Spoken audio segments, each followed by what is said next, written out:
dear student. Today we shall read the chapter A Truly Beautiful Mind.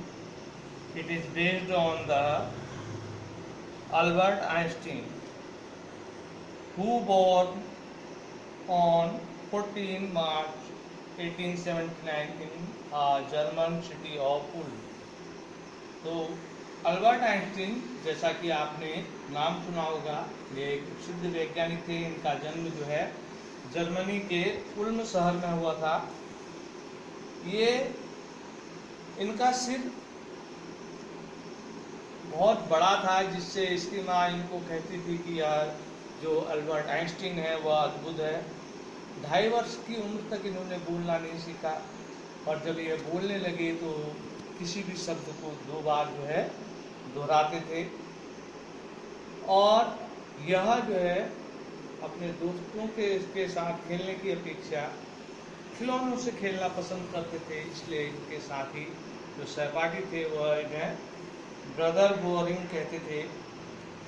और जब उनकी एक छोटी बहन पैदा हुई माजा, तो उसको देखते हुए वह कहते थे कि इसके पहिए कहाँ हैं। यानी कि कुल मिला के यांत्रिक चीज़ें उन्हें ज़्यादा प्रभावित करती थी अपेक्षा किसी व्यक्ति विशेष के। जब वह हाई स्कूल में थे तो एक बार उनके मुख्य अध्यापक ने उनके पेरेंट्स को बुलाया और उनसे कहा कि इसके लिए भविष्य में आपने कौन सा व्यवसाय तय किया है, क्योंकि यह किसी चीज़ में भी अच्छा नहीं है। Albert Einstein almost all subjects were very good, यानी कि सभी विषय में उनके नंबर अच्छे थे। तो अल्बर्ट आइंस्टीन का स्कूल का जो कठोर अनुशासन था, उसको लेकर हमेशा वह अपने अध्यापकों से बहस करते थे, और बाद में उनको इतनी घुटन हो गई कि 15 वर्ष की अवस्था में उन्होंने अपने जो हाई स्कूल का, जो इटली में हाई स्कूल था म्यूनिक में, तो उसको जो है हमेशा के लिए छोड़ दिया और स्विट्जरलैंड चले आए, जहाँ से उन्होंने अपने स्कूल की परीक्षाएं पूर्ण की। और उनका जो है गणित में वह बहुत अधिक बुद्धिमान थे, साथ ही साथ उनका जो है फिजिक्स यानी कि भौतिक विषय में जो है उनका बहुत अधिक लगाव था। और कॉलेज के दिनों में उनका जो है अपनी जो साथी थी मिलेवा मैरी, उससे अधिक लगाव था। तो अपने प्रेम संबंधों में भी जो है विज्ञान के शब्दों का समावेश करते थे। तो सन 1900 में अल्बर्ट 21 साल के हुए और वह यूनिवर्सिटी से ग्रेजुएट थे, लेकिन बेरोजगार थे। तो उन्होंने जो है कुछ प्राइवेट स्कूलों में पढ़ाया और सन 1902 में उन्हें पेटेंट ऑफिस बर्न में जो है टेक्निकल एक्सपर्ट की नौकरी प्राप्त हुई, जहां यह विचार किया जाता था कि वह जो है अन्य वैज्ञानिकों की नए इन्वेंशन में सहायता करेंगे।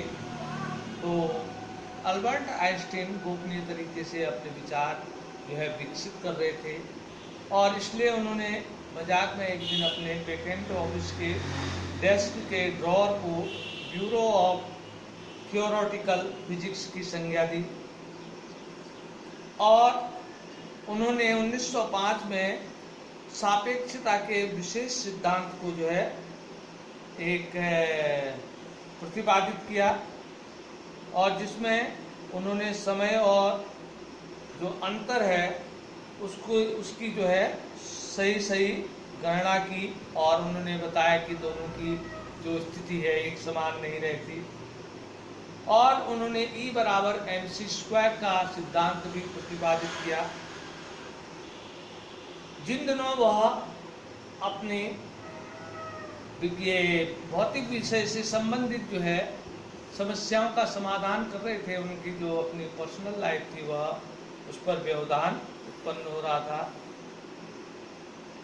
अल्बर्ट आइंस्टीन मिलेवा मैरिक से शादी करना चाहते थे, पर उसकी माँ नहीं चाहती थी कि वह उससे शादी करे, क्योंकि वह एक उम्र में उससे बड़ी थी और दूसरी बुद्धिमान थी। उसकी माँ का कहना था कि जो मिलेवा मैरिक है वह भी तुम्हारे समान ही किताब है, तो मेरे को बहू चाहिए, किताब क्या चाहिए। तो अल्बर्ट आइंस्टीन ने अपने शादी का जो विचार था वह स्थगित कर दिया। अंत में जो है जनवरी 1903 को उन्होंने शादी कर ली, उनसे 2 पुत्र उनके उत्पन्न हुए। तो मिलेवा मैरिक जो थी, शादी के पश्चात अपनी जो बुद्धिमत्ता है उससे समझौता नहीं करना चाहती थी और परिणाम स्वरूप वह जो है एक अपशुन्य गृहिणी बन गई और लंबी समय तक उनके आपस में झगड़े होने के पश्चात 1919 में उन्होंने जो है आपस में तलाक ले लिया और ठीक उसी साल अपनी चचेरी बहन एल्सा से अल्बर्ट आइंस्टीन ने शादी कर ली। अल्बर्ट आइंस्टीन का जो विश्व में प्रसिद्धि का जो चैप्टर था वह 1915 में उनको ख्याति प्राप्त हुई।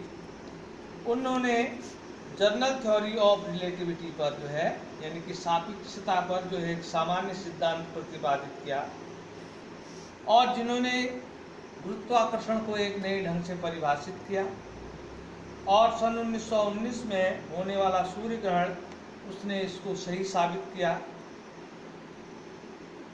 जो उन्होंने उस समय गणना की थी यानी कि जो सूर्य के गुरुत्वाकर्षण क्षेत्र में निकलने वाली जो ऊर्जा की उन्होंने गणना की थी वह बिल्कुल एक्यूरेट थी, जिसे कि उनकी इस गणना को साइंटिफिक रेवोल्यूशन की संज्ञा दी गई। और अल्बर्ट ने 1921 में भौतिक विज्ञान का जो है नोबेल पुरस्कार प्राप्त किया। उनकी जो है उनको तमाम देश विदेश से निमंत्रण आए और प्रेस ने उनकी पूरी प्रशंसा की। सन 1933 में जब जर्मन में नाजी लोग सत्ता में आए तो वह फांसीवाद के डर से तो अल्बर्ट आइंस्टीन अमेरिका चले गए और अमेरिकन जो भौतिक शास्त्री थे उनको बड़ी चिंता हुई, क्योंकि बर्लिन जो है गोपनीय तरीके से जो है परमाणु बम का आविष्कार कर रहा था। तो अपने मित्रों की सलाह पर जो है अल्बर्ट आइंस्टीन ने फ्रैंकलिन डी रूजवेल्ट जो कि अमेरिका के राष्ट्रपति थे उनको पत्र लिखा और उन्हें आगाह किया कि इस प्रकार का एक परमाणु बम अगर बंदरगाह पर गिरा दिया जाए तो वह संपूर्ण बंदरगाह और उसके समीप जितना भी क्षेत्र है उसको पूर्ण रूप से नष्ट कर देगा।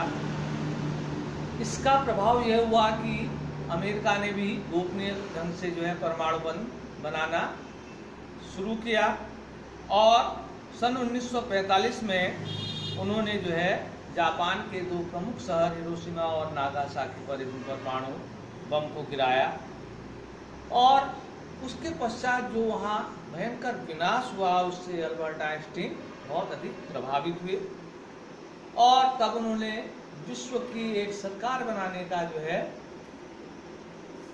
प्रस्ताव दिया और संपूर्ण संसार से जो है बमों को और जितने भी आग्नेयास्त्र हैं उनको नष्ट करने पर अपना विचार प्रतिपादित किया। तो उन्होंने सक्रिय रूप से उसके पश्चात राजनीति में भाग लिया। वे शांति और राजनीति से प्रेरित थे और उनका जन्म 1955 में 76 वर्ष की आयु में हुआ। उनको संसार में एक